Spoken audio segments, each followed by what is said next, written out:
Hello, my crafty friends.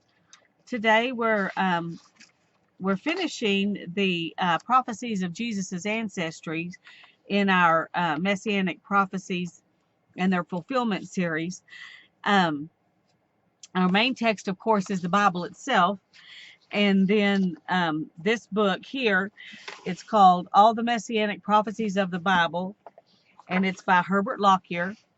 And so this is our like our commentary that we're going to be reading.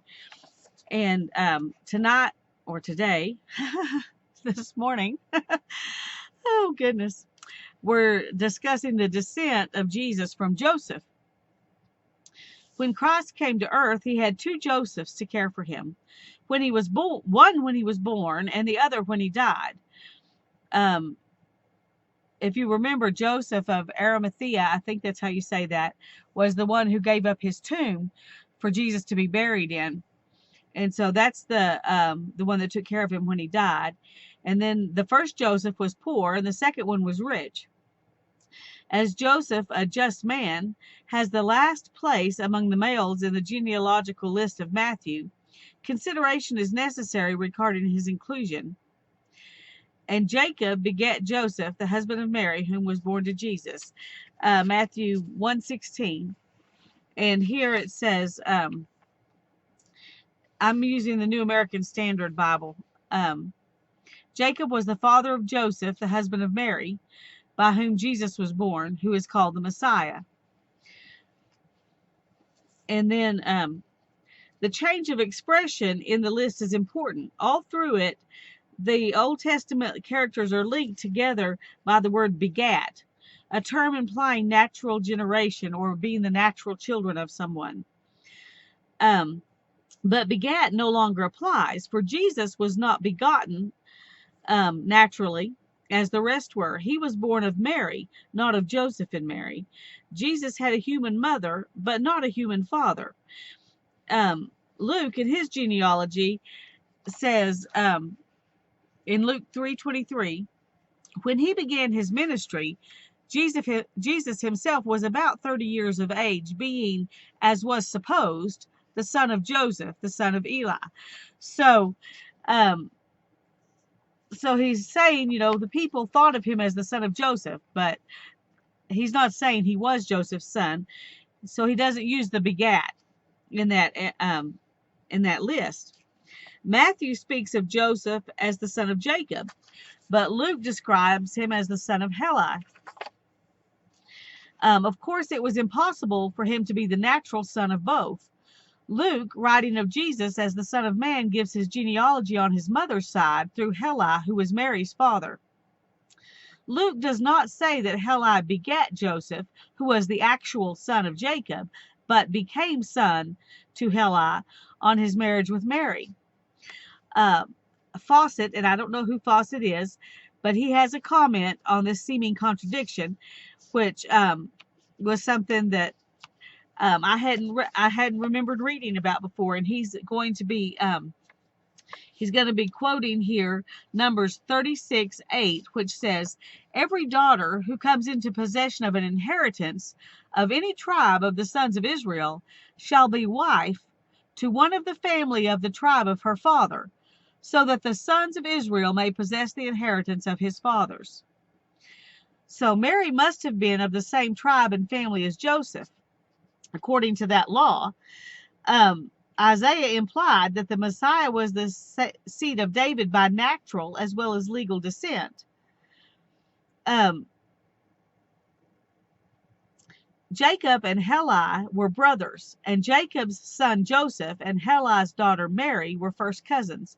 Joseph was the male heir of his uncle Heli because women could not inherit. So Heli only had one child, Mary, and so she was required, according to the law, to marry Joseph. Thus, the genealogy of the inheritance in Matthew's list and that of the natural descent in Luke's list would be primarily Joseph's and then Mary's also. Further, the word supposed indicates that Christ's sonship to Joseph was only reputed and not a real one. Yet Jesus was God's extraordinary gift to Joseph through his proper wife Mary, and the fruit of his marriage to her, not as a natural offspring of his body, but as supernatural fruit. Hence, attention is drawn to Joseph as the son of David. It says in the first verse here, where is it? I'm sorry. Matthew 1:20 says, but when he had considered this, and I think this is when he was considering divorcing her quietly because he found out she was pregnant. I didn't go back and read the whole chapter. I should have, but I'm pretty sure that's what was happening. An angel of the Lord appeared to him in a dream, saying, Joseph, son of David, do not be afraid to take Mary as your wife, for the child who has been conceived in her is of the Holy Spirit. And later on, Joseph and Mary are spoken of as the parents of Jesus. And then Luke 2:4 says, Joseph went up from Galilee, from the city of Nazareth to Judea, to the city of David, which is called Bethlehem, because he was of the house and family of David. And since they were cousins, Mary also was of the house and family of David. Here again, we see a fulfillment of the prophetic scriptures portraying Christ some 700 years before he was born. Isaiah could say, for unto us a child will be a child, for a child will be born unto us. That's what happens when you start reading it in one version and then you try to continue in the next one. Sorry about that. Isaiah 9:6. For a child will be born to us, a son will be given to us, and the government will rest on his shoulders. His name will be called Wonderful Counselor, Mighty God, Eternal Father, Prince of Peace. So Isaiah could say that this will happen. At Bethlehem was born the Holy Child Jesus, Mary's firstborn. But as a son he was given by God, whom Jesus claimed as his father. He was born of a woman, but not of a woman and a man, as is natural. But as the child born, we have a revelation of his humanity, and as a son given of his deity.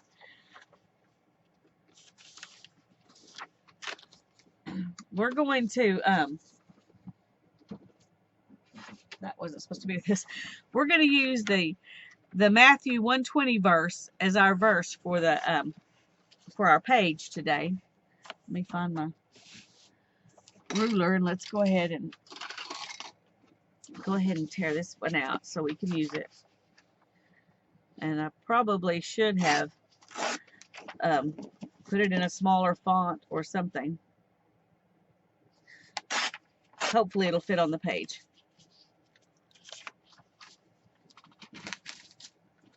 Okay, let's go ahead and take the sides off so we can make it a size that hopefully will fit. If not, we'll have to think of something else.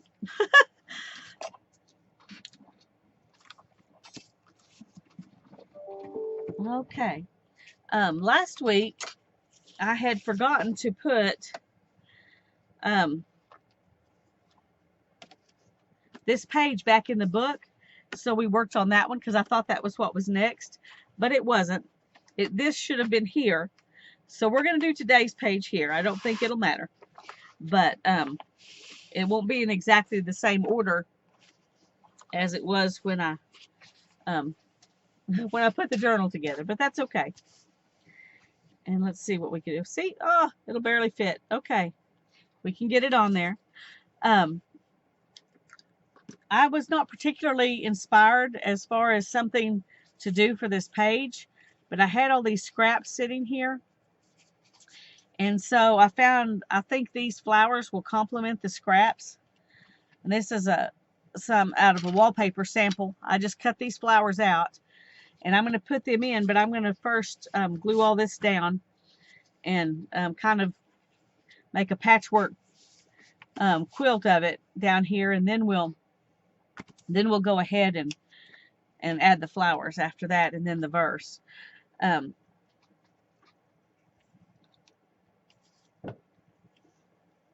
going to let them overlap some on the outside edges, and then I'll cut them off. I'm not even particularly worrying about what colors I pick up. I just want to use these, so That's what we're going to do. I do think I want this edge to be, boy, this is not gluing this down. I probably should have used a different, I probably need to use a different glue. This wallpaper, it just doesn't want to stick with the glue stick very good. All right. I'm trying to find edges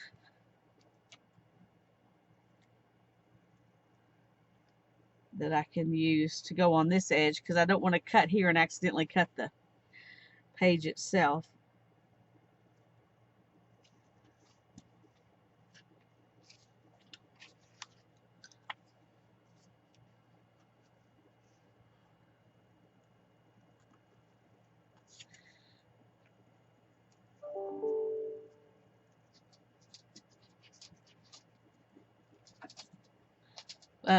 This is the last of the Ancestry of Jesus studies, and we're going to start next with Jesus's birth and the prophecies about Jesus's birth.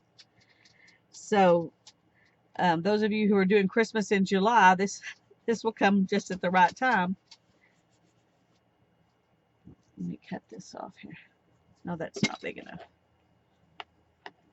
There we go.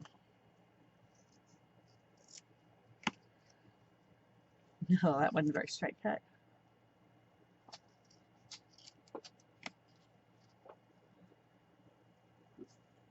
There we go. So that's what we're going to be talking about for the next several weeks, is the prophecies concerning Jesus's birth. And I didn't look through it real far, but it looks like there's quite a few of them. So we may be doing that for a little while. So if you want to get out a Christmas journal and play along and put some of these into it, that would be great, probably.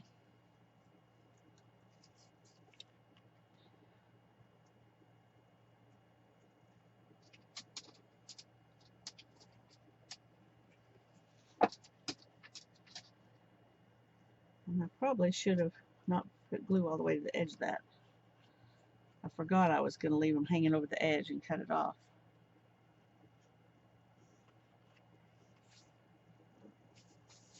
Sometimes my plans get derailed. Maybe I'll leave the straight edges where I can. Cubby, go lay down, babe. Go lay down. Oh, honey. It's okay. Go on. It's okay. Go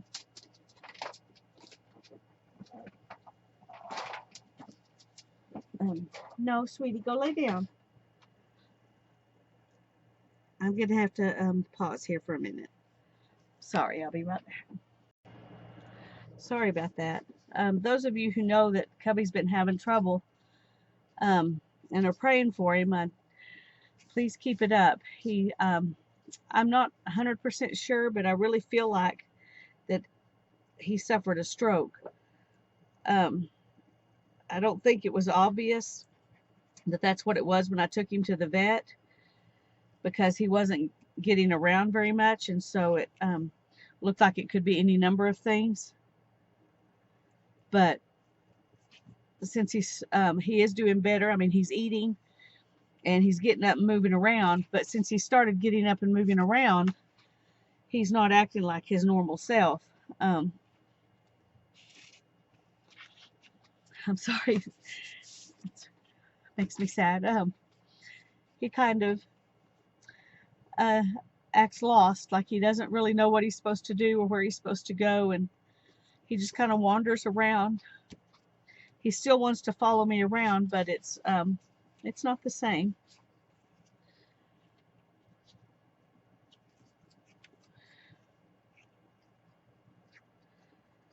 Anyway, I would appreciate it if you would pray for him. I'm going to call the vet again Monday morning, but I didn't figure out that might be what it is until today, and the vet's office was closed, and I don't even know if there's anything they can do for him there that we're not already doing at home. Just trying to feed him healthy food and let him rest and keep him from getting dehydrated and that kind of stuff.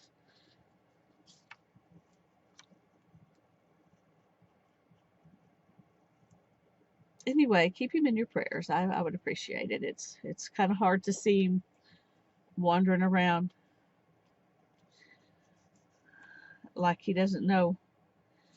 Um, he used to go outside and run around, a little bit and do his business and be at the door as quick as he could because he was always ready to come back inside. And now he'll just go out there and wander around the yard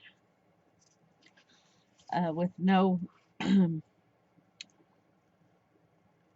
no real destination in mind. Just walking the fence line and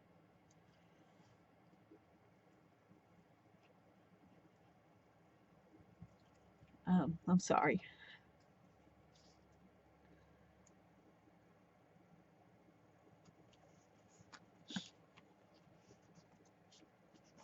He doesn't seem to be in any pain, thankfully, but it's still hard to watch.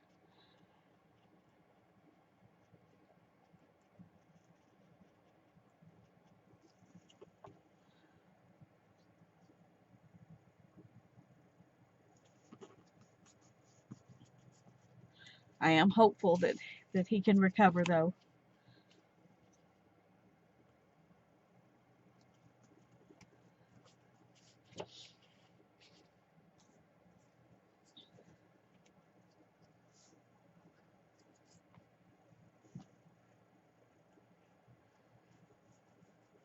Sorry, right now I'm just having a hard time thinking of anything to say.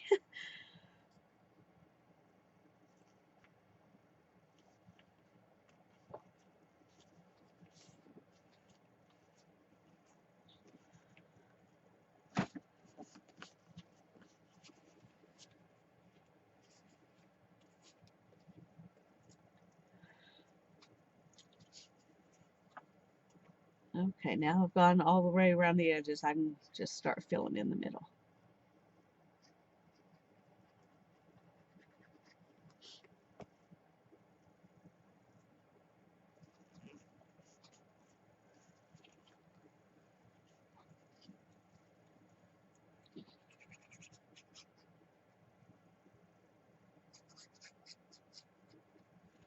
It's hard to watch them because they can't really, they don't. He usually could communicate with me pretty well. He would tell me what he needed, by the different ways he barked and things like that. Always barking at the mailman and the UPS guy, and um, that's pretty much stopped. I don't.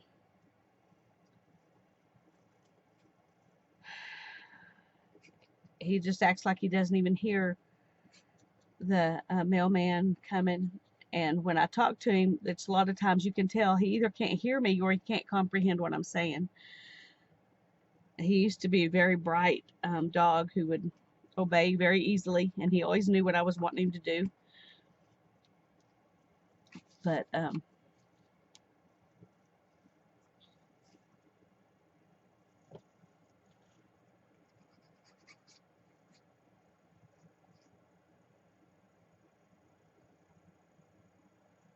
I'm just grateful he's not in any pain right now, that he's just, maybe he can heal, but if he can't, then I'm just grateful he's not in pain.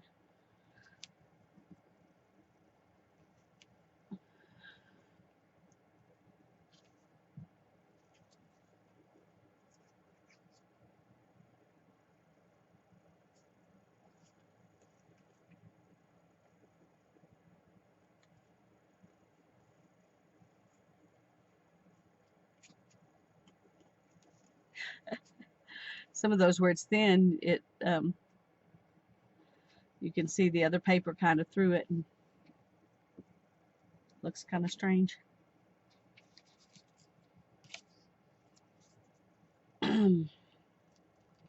Well, I didn't expect to run out of paper this soon.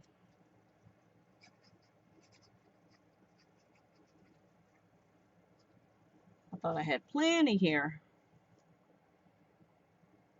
Let's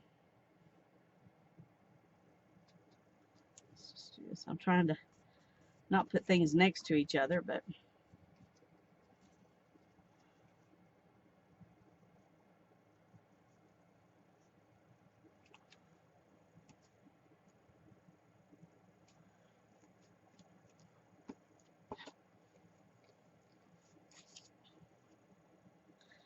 think I want that much orange. Let's add another green here.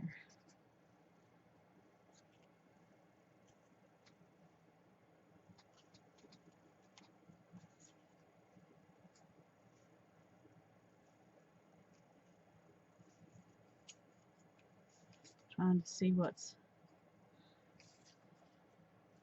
Don't want another orange. Let me see if I can find another color to stick there.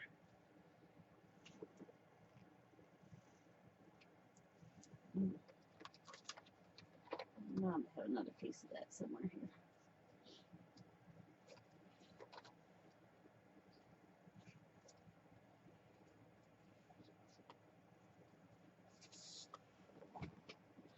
See if that'll work. That'll work.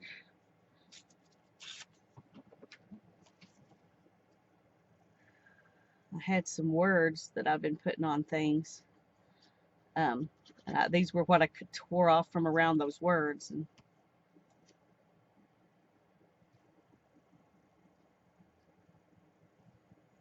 there we go.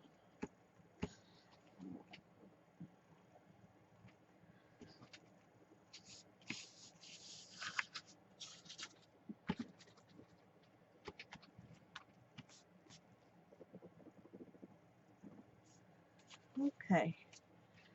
Let me cut off the extra here.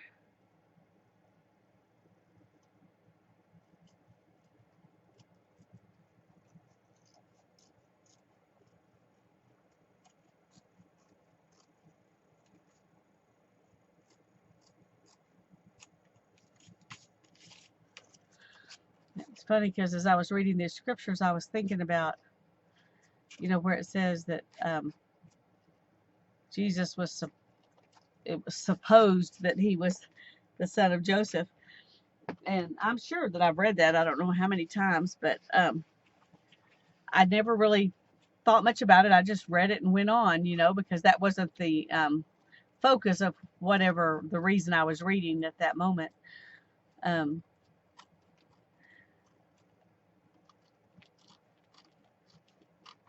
I'm enjoying seeing how these prophecies are answered very specifically in the New Testament. And that's, I think that's going to be even more fun to watch as we go further into the study, how specific some of those prophecies are. Let me clean my hands off here real quick.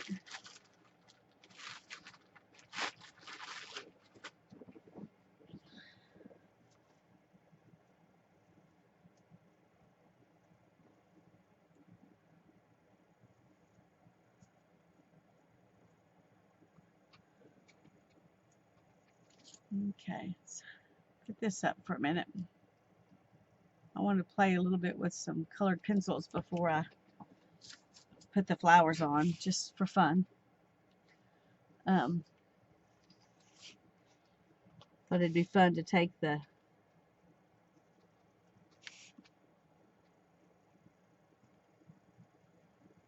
white parts and color them.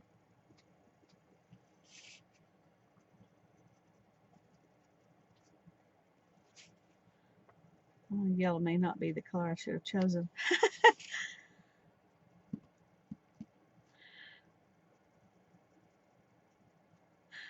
I'll probably go back over that with something else because I'm not particularly excited about the yellow.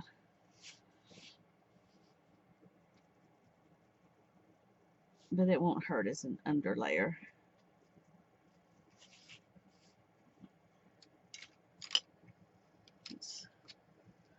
Let's try some blue.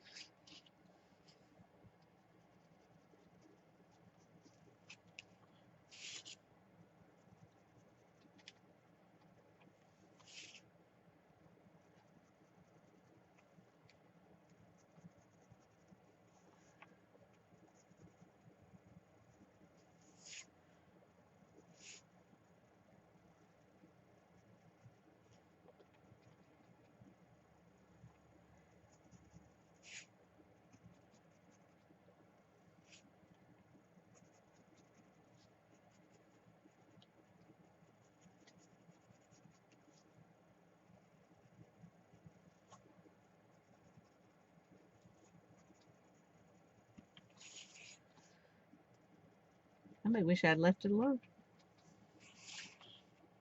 Sometimes what seems like a good idea turns out not the way you wanted it to.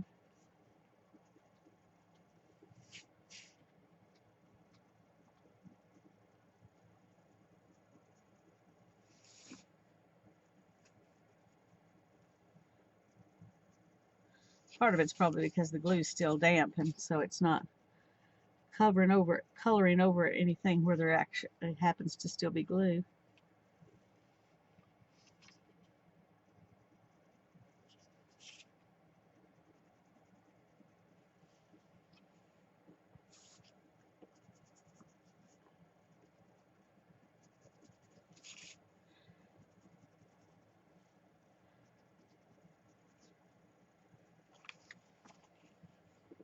Okay.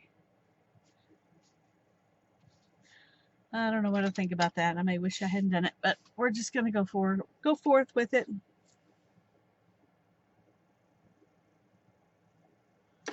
First, I'm going to put these side ones on.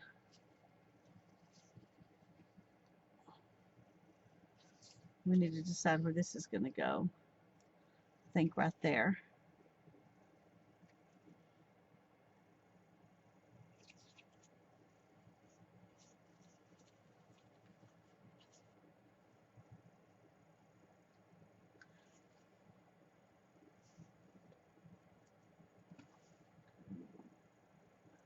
I kind of like that.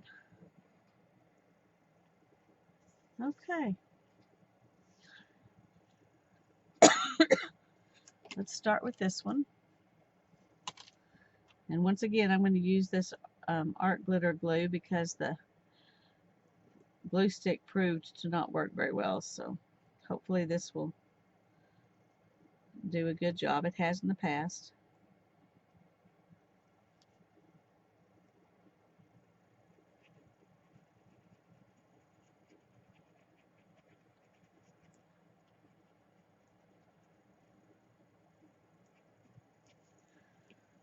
Let's go ahead and put this on there real quick. Ooh.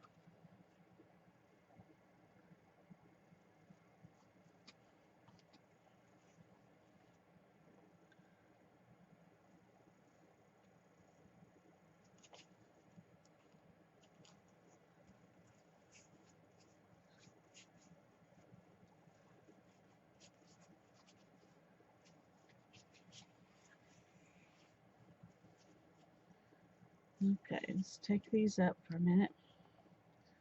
Do this one.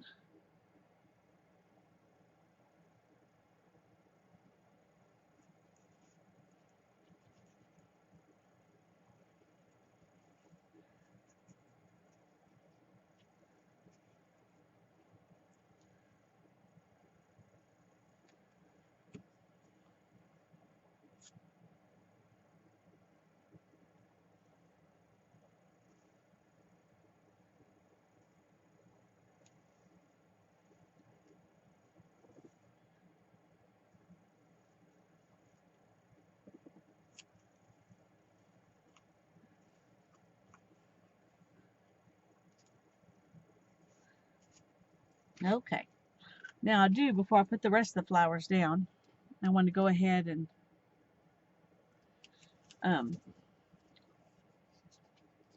maybe do some, I'm going to use that same blue, and I'm just going to color around here with it.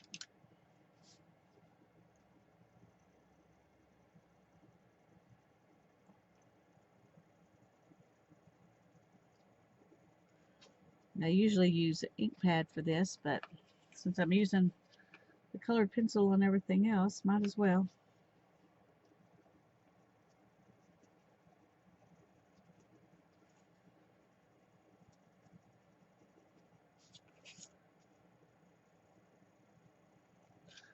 All right, now then we will put some glue on here.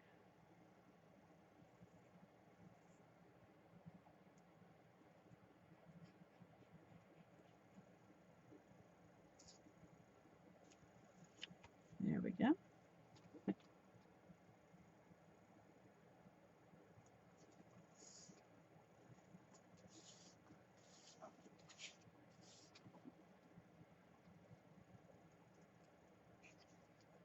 Let's put this one on.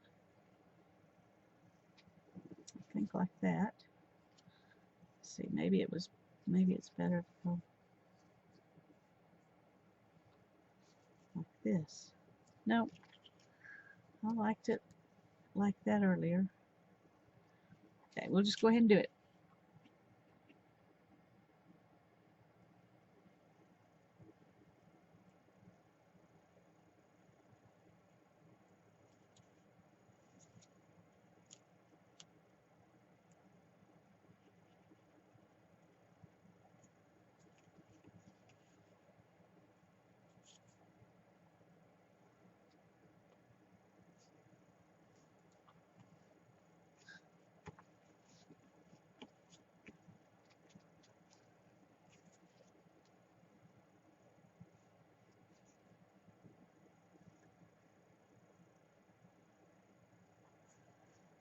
Okay, let's go ahead and put this one down. Then we'll put the flowers on top of it, so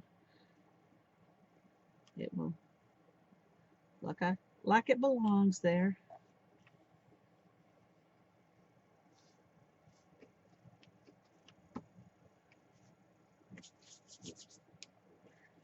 And we've got these last two flowers to put on.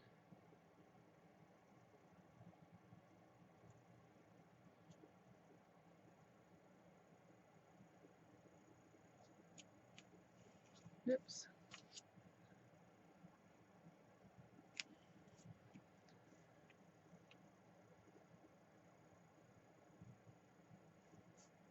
Just gonna put them down. It's been 5 minutes trying to figure out where's the exact best spot, but we're not gonna do that. All right, I'm gonna use this white pencil and see if I can kind of outline these a little bit with white instead of black.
Almost got it here.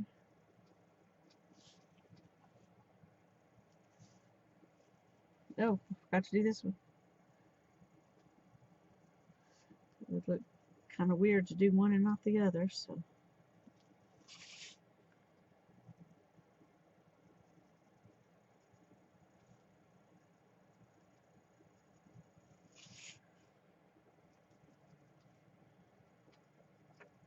You'll have to let me know if you like the white outlining or if it would have been better, you think, to do it in black. It's the first time I've ever done it like this.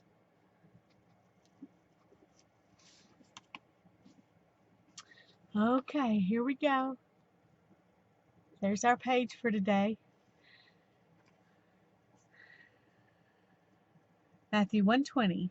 But when he had considered this, behold, an angel of the Lord appeared to him in a dream, saying, Joseph, son of David, do not be afraid to take Mary as your wife, for the child who has been conceived in her is of the Holy Spirit. That's one of those mysteries that's hard for us as humans to wrap our head around. I hope this has blessed you, and I think I like my page. I think it turned out pretty good. May God bless you. Have a great day. Bye-bye.